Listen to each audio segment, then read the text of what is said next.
In the vast expanse of World War II, where innovation and desperation often walked hand in hand, a machine emerged from the shadows, challenging the very essence of aerial warfare.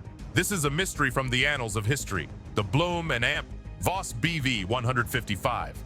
What was it about this aircraft that made it a formidable opponent, a rival even to the mighty B-29S? How did it shape the course of air combat, leaving an unfading mark on the chronicles of warfare? Join us as we delve deep into the secrets of the BV 155, unearthing mysteries that will change how you perceive the skies of the past. The Blohm Voss BV 155 was a unique and experimental German interceptor aircraft designed during World War II. Its primary goal was to counter the threat posed by the USAF's B-29 raids on Germany.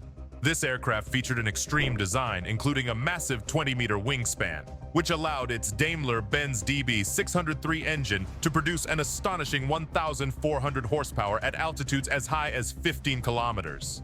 To grasp the circumstances that led to this unusual aircraft, we need to go back to 1942. At that time, the German aircraft carrier Graf Zeppelin was under construction, prompting the German Air Ministry, RLM, to explore the need for carrier-based fighter aircraft. This led to discussions with various German aviation companies, including Messerschmitt, which proposed the Me-155 as a carrier-based fighter. The Me-155 was essentially a modified version of the Bf-109, with common parts to streamline mass production, new wings, and improved landing gear for carrier operations. It was powered by a 1,500 horsepower DB605 engine and featured an armament of 3 MG-151 machine guns and 2 MG-131 machine guns. However, the Graf Zeppelin project was abruptly cancelled by Hitler in late 1942, rendering the Me-155 project obsolete. Messerschmitt had invested a lot of effort into the design, only to see it shelved immediately after its completion. In response, the design was repurposed as a high-speed tactical bomber designated the Me-155A. But this proposal was also rejected by the RLM, leaving Messerschmitt with a useless design. Shortly thereafter, the RLM approached Messerschmitt with a more urgent task.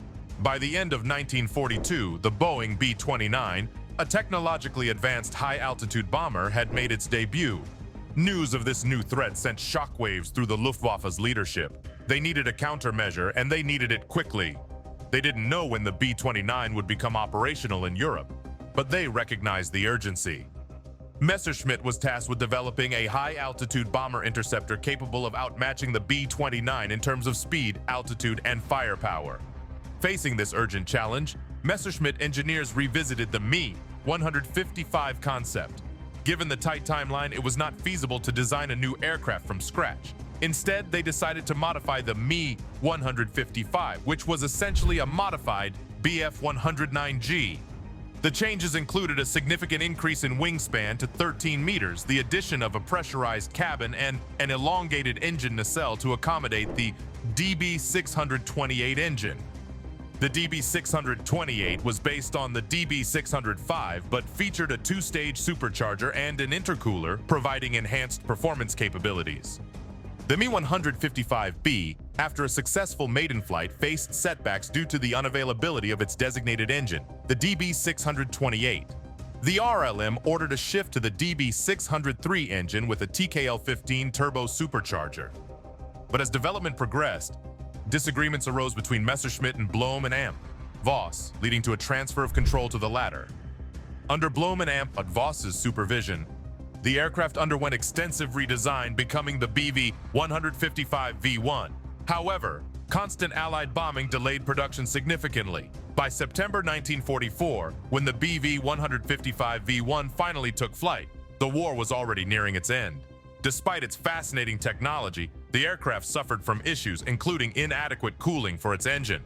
Amidst these challenges, Blohm Voss worked on the BV-155C, a variant with a central annular radiator. Simultaneously, the V2 met with misfortune during a salvage operation, rendering it irreparable. The subsequent V3, intended to be fitted with the DB603U engine, remained unfinished as the war concluded. In the end, the BV-155 became a symbol of delayed efforts and missed opportunities. The concept, conceived in haste to counter a pressing threat, suffered from numerous delays and design changes. By the time it approached readiness, the threat it was meant to counter had largely dissipated.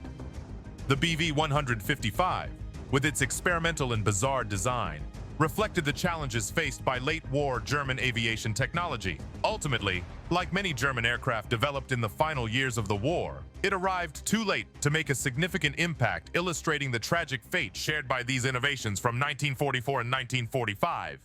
Arriving too little, too late.